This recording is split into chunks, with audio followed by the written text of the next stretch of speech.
Já vi umas risadinhas aí que gostaram da música.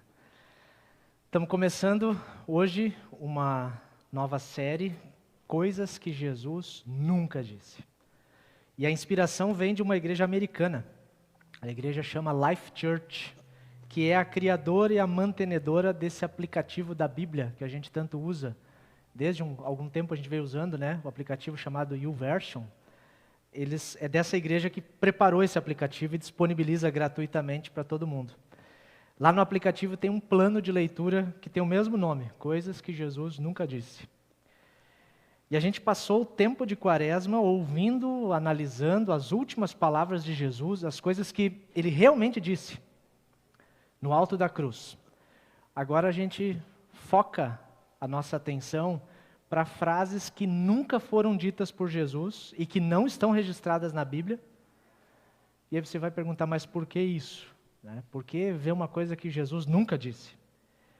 Na rotina de pastor, muitas vezes as pessoas chegam para mim e dizem, pastor, sabe, né, lá na Bíblia está escrito assim, né? E aí eu ouço uma frase que eu fico me perguntando em qual Bíblia será que a pessoa leu aquilo lá? Porque não está na Bíblia, né? Um exemplo bem simples, as pessoas repetem, está na Bíblia, Deus ajuda quem se ajuda, né? Alguns acham que é um versículo, de Provérbios talvez, mas é só um ditado popular. Tem vezes em que a gente atribui à Bíblia ou a Jesus algumas afirmações, algumas coisas que para nós faz sentido, só para justificar as nossas próprias ideias ou os nossos comportamentos, mas no fim das contas, não foi Jesus quem disse. E a primeira frase dessa nossa série é: você não precisa perdoar. Você não precisa perdoar. E eu sei, você está se perguntando agora, mas o pastor forçou a barra com essa aí, porque eu nunca vi ninguém dizendo isso, atribuindo a Jesus, né? Então deixa eu dizer essa frase com outras palavras. Eu até perdoo, mas eu não esqueço. Ou está anotado no meu caderno. Eu já perdoei uma, duas, agora na terceira, deu. Não tem perdão.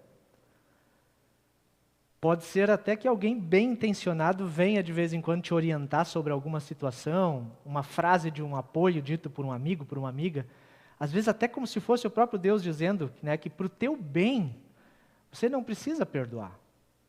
É aquele famoso, até ali, tudo bem, mas depois daquela, nunca mais, né? Agora acabou. E eu preciso dizer para vocês hoje, que se alguém já te disse que não precisa perdoar porque Deus te entende, Jesus nunca disse nada parecido. Pelo contrário. E essa talvez seja aquela mensagem que você nem gostaria de ouvir hoje. Pode ser que soe um tanto amargo. Mas é o famoso, né? Não foi Jesus que disse, mas é famoso também o ditado, o amargo que traz cura, né? Tem um amargo que cura. A gente já aprendeu isso com os xaropes que a gente tomava na infância, né? Hoje em dia nem o mertiolate não arde mais, né? Mas naquela época que a gente caía, ardia, mas curava. Você já parou para pensar nas palavras que você repete de cor quando diz o Pai Nosso? E a gente diz todo culto. Perdoa-nos as nossas dívidas, assim como nós também perdoamos aos nossos devedores. A gente diz isso, mas nem sempre a gente se dá conta e para pensar no que a gente está dizendo. Se alguém já pensou que isso tem a ver só com as dívidas em dinheiro, né? Perdoa-nos as nossas dívidas, tem a ver com cartão de crédito, se enganou. Talvez até a versão popular católica ajuda a expandir um pouco a compreensão. Lá diz, perdoai-nos as nossas ofensas, é um pedido a Deus, assim como nós perdoamos a quem nos tem ofendido. Dívida, ofensa, erro, pecado, é tudo a mesma coisa. Tudo sinônimo no Pai Nosso. De certa forma, quando a gente ora o Pai Nosso, você está dizendo, Senhor, me mede com a mesma régua que eu uso para medir as outras pessoas. Colocado desse jeito fica um pouco pior, né? Mas é isso. É forte, mas é verdade. Eu já ouvi de uma pessoa, certa vez, uma pessoa que eu conheço, ela disse, olha, perdoar é coisa que Deus faz. Eu não preciso perdoar, Deus perdoa, eu não. Eu não quero e não vou perdoar. E sabe o que Jesus diz diante de uma situação assim? Ele diz, ora mais, meu filho. Você precisa orar mais, você precisa pensar mais na oração que você está dizendo do Pai Nosso. Começa pelo Pai Nosso e vai prestando atenção no que você está dizendo. Você está pedindo para Deus administrar com você o perdão do mesmo jeito que você está administrando o perdão nas suas relações. O perdão aqui tem a ver também com o que a gente vive assim. E eu sei que não é fácil ouvir tudo isso. Quando alguém vem e diz assim, você precisa perdoar, a gente já começa a buscar argumento para rebater essa afirmação. A gente já começa a dizer, mas, né? Mas tem isso e aquilo. Começamos a pensar nas possibilidades, mas e se for assim? E se for assado? Isso é normal. Os primeiros discípulos de Jesus também fizeram os questionamentos deles. E a gente ouviu um deles hoje. O capítulo 18 de Mateus, ele começa com uma pergunta dos discípulos sobre quem seria o maior no reino dos céus. Eles já estavam começando a gostar da ideia de que tinha um reino para vir. Quem sabe vão descobrir quem é o maior. E Jesus começa a resposta trazendo uma criança para o meio da roda de discussão. As crianças não eram nem contadas naquele tempo. Não é como hoje que a gente para ouvir o que uma criança vai dizer, né? Alguns mais antigos vão lembrar que quando chegava a visita em casa, né, os mais antigos mesmo, as crianças se escondiam. Assunto de adulto é de adulto, criança vai brincar. No tempo de Jesus era mais ainda. Criança não era nem contado como gente. Jesus coloca uma criança, porque ele queria mostrar que a humildade e a incapacidade são marcas da grandeza no reino de Deus. Depois, ao longo do capítulo 18, ele fala da luta diária contra o pecado, as diferentes manifestações do pecado, conta a história da ovelha perdida, dá instruções práticas de como lidar com alguém que pecou contra você. Aquele clássico, né? Se teu irmão pecar, vai conversar com ele, se ele se arrepender, que bom, se não deu, leva alguém junto. Aqueles passos que a gente conhece. Aí depois de ouvir tudo isso, chega o Pedro mais pertinho e pergunta para Jesus, Senhor, quantas vezes eu tenho que perdoar o meu irmão? Eu estou ouvindo esse negócio do perdão, né? O sermão está bonito, mas vamos lá. Vamos chegar no prático. Quantas vezes eu tenho que perdoar o meu irmão? Até 7. Eu acho que ele já tirou longe, assim, né? Talvez ele estava pensando umas 2, 3. Já que Jesus, né? Eu vou tirar longe para ele. Até 7, tá bom? Jesus respondeu, eu digo a você que não até 7, mas até 70 vezes 7. E aí eu imagino que o Pedro já estava tentando fazer as contas nos dedos, né? Quanto é que vai dar essa conta para ver se eu chego lá? E Jesus já engata a resposta contando uma história conhecida como a parábola do credor incompassivo. Aquele que tem alguém está devendo para ele e ele não tem piedade.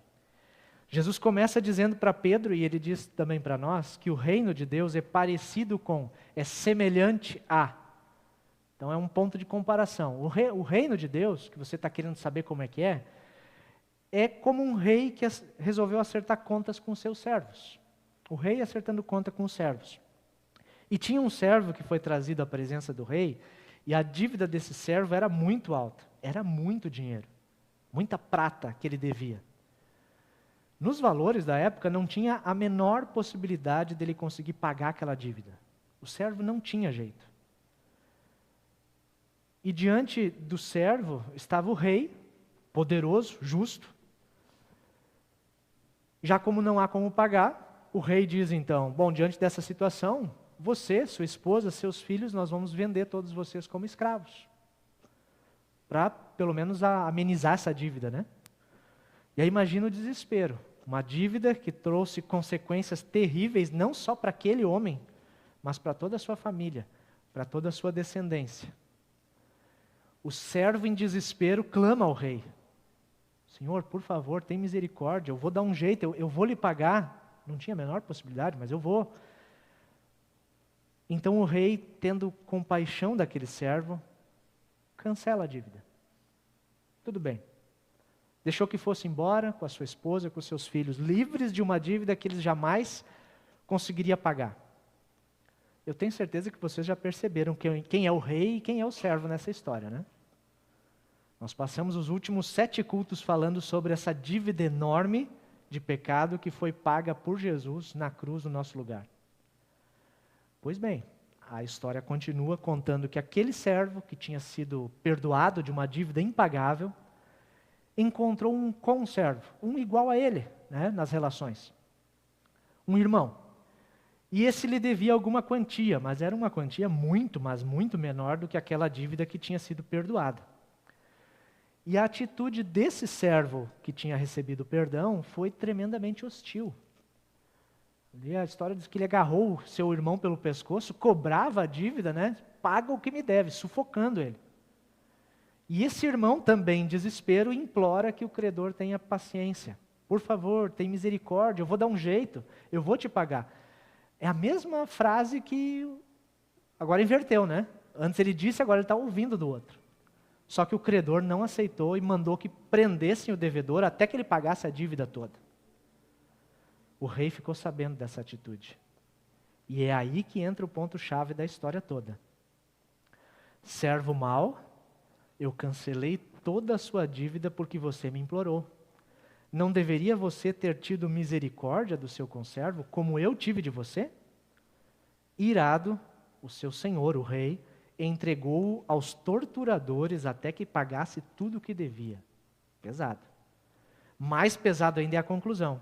Assim também fará o meu Pai Celestial a cada um, a vocês, se cada um não perdoar de coração o seu irmão. Essa história é daquelas que a gente não gostaria que estivesse na Bíblia. Essa aqui a gente poderia dizer, bom, Jesus nunca disse, mas ele disse. Ela está ali. Jesus nunca disse você não precisa perdoar. Pelo contrário, ele disse você tem que perdoar, porque o Pai do céu já te perdoou de coisas muito maiores. E esse perdão de coisas muito maiores vai te dar força para perdoar as dívidas, as ofensas que os teus irmãos têm contigo. E eu imagino que você deve estar pensando agora, pastor, é fácil falar, mas eu quero ver colocar em prática. Pastor, o senhor fala assim, mas o senhor não sabe o que fizeram comigo. O senhor não sabe o teor das palavras que me machucaram, o horror dos atos praticados contra mim. O senhor não sabe, pastor, do que me aconteceu na infância, do que me aconteceu na adolescência, naquele trabalho, aquele chefe que eu tinha. E eu vou dizer para vocês, realmente, eu não sei. Mas quem diz tudo isso não sou eu. Quem diz tudo isso é Jesus. E Jesus sabe. Ele sabe exatamente o que aconteceu ao longo de toda a tua vida.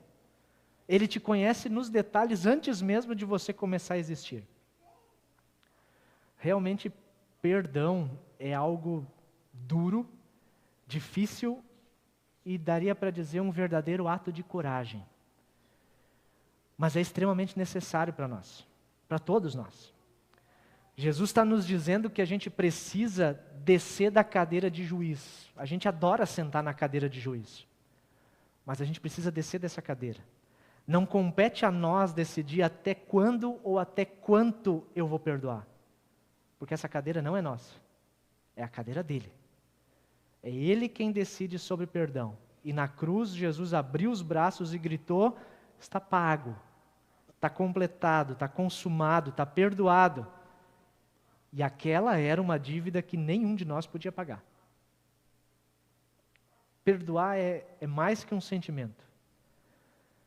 Perdoar é uma decisão que nos coloca no caminho de cura das feridas que ficaram abertas.